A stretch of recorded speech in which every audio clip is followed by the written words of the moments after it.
मैं श्री मिश्रा फ्रॉम महात्मा गांधी शिक्षण संस्थान Darbhanga. Good morning all of you. वर्ग नवम, विषय हिंदी, पाठ्य पुस्तक क्षितिज, पाठ संख्या 4। पाठ का नाम सांवले सपनों की याद, लेखक जाबिर हुसैन। भाग 4।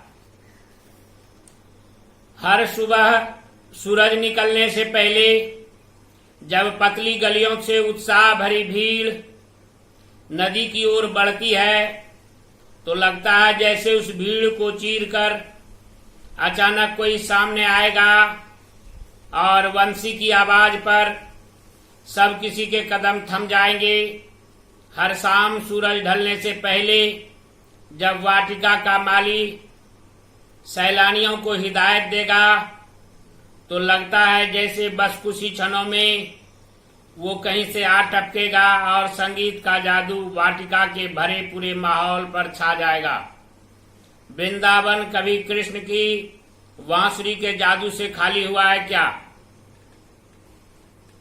हर का अर्थ प्रत्येक, पतली गलियों का अर्थ संकरा रास्ता, उत्साह का अर्थ जोश, अचानक का अर्थ एकाएक, कदम का अर्थ पग, वाटिका का अर्थ फुलवारी बगीचा, हिदायत का अर्थ दिशा निर्देश, क्षण का अर्थ कालांश।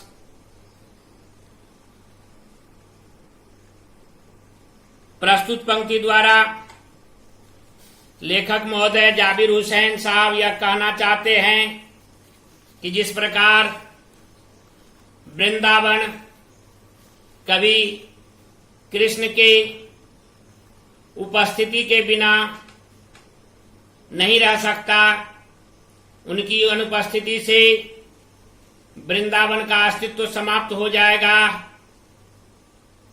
ऐसा ही अनुभूति आज भी प्रतीत होता है। ठीक उसी तरह चिरनिद्रा में सोए सालिम अली वर्डवाचर के रूप में, पक्षी विज्ञानी के रूप में, पर्यावरण धरोहर के चिंतक के रूप में कभी हमारे बीच से अनुपस्थित नहीं हो सकते। उन्होंने जितना काम इस क्षेत्र में तमाम क्षेत्रों में किया है, प्रकृति के लिए, पर्यावरण के लिए, पक्षी जगत के लिए, वह अविस्मरणीय है और किसी न किसी रूप में हमसे सबके लिए प्रेरणास्पद है, जो उनसे प्रेरणा लेकर इस जगत की देखभाल हमें अपने धरोहर के रूप में समझकर करना चाहिए। निश्चित रूपेण कोई न कोई उनके अनुयायी बनेंगे और उनके दिशा निर्देश और किए गए पुनीत कार्य को आगे बढ़ाने में सक्षम होंगे। मिथकों की दुनिया में इस सवाल का जवाब तलाश करने से पहले एक नजर कमजोर काया वाले उस व्यक्ति पर डाली जाए जिसे हम सालिम अली के नाम से जानते हैं। उम्र को सती तक पहुंचाने में थोड़े ही दिन तो बच रहे थे।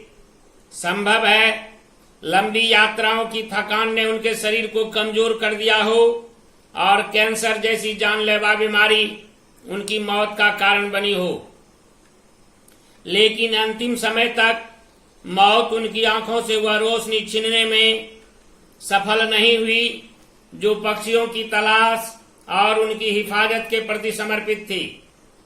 सालिम अली की आंखों पर चढ़ी दूरबीन उनकी मौत के बाद ही तो उतरी थी।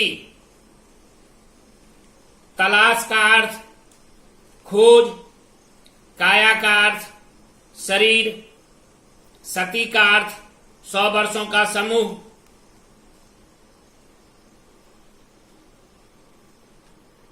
प्रस्तुत पंक्ति में लेखक महोदय यह कहना चाहते हैं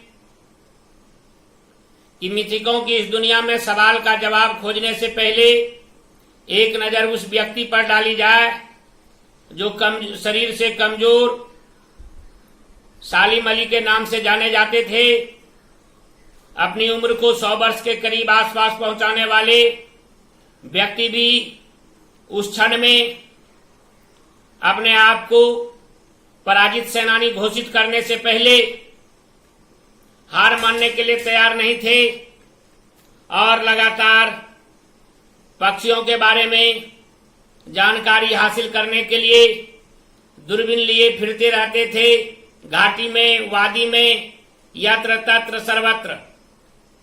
और उनके आंखों पर से दूरबीन तभी उतरी जब उन्होंने जिंदगी की अंतिम सांस ली। इस तरह हम कह सकते हैं कि कोई आदमी अपने शारीरिक रूप से कमजोर होने के बावजूद भी अगर उनके कार्य के प्रति समर्पण हो, कार्य के प्रति दृढ़ इच्छा शक्ति हो, तो उनकी कार्यशैली पर उम्र का या कमजोर शरीर का कोई प्रभाव नहीं पड़ता। धन्यवाद।